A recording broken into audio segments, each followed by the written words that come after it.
nafikiri tulikuwa na huko kama walivyosema alikuwa mume wangu. Lakini Ana alitafuta before kabla mimi sijakutana na aliyekuwa mume wangu. Kwa hiyo akanitafuta, tukakubaliana kufanya kazi.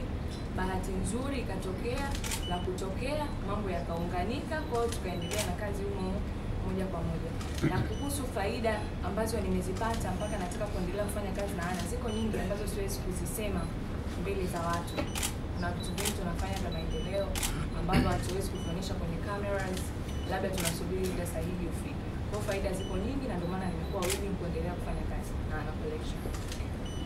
Okay, sawa. Na natamani pia Zailisa tuthibitishe hili ambalo pia tumeliona kwenye mitandao. Ni kwa asilimia ngapi labda pengine Ana Collection ulikuwa unakuvalisha?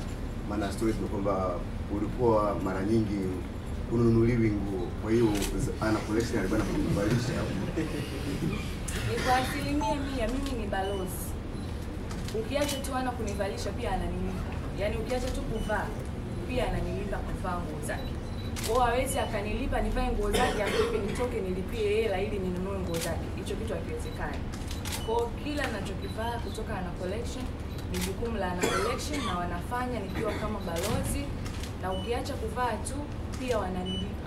Kama alivyosema Mama Tariq, atapendeza na ataingiza pesa pia. Na ndio hivyo ilivyokuwa kwangu mimi. Kwa nalipwa na navaa na nitaendelea kuvaa na kulipwa. Okay. Kuna swali. Ili nitatamani unijibu Zai pamoja na Ana. Kwanza Hana, hongera sana, bila kufahamu muda mrefu toka na ile unapambana kwa mwanzo mpaka leo umekuwa.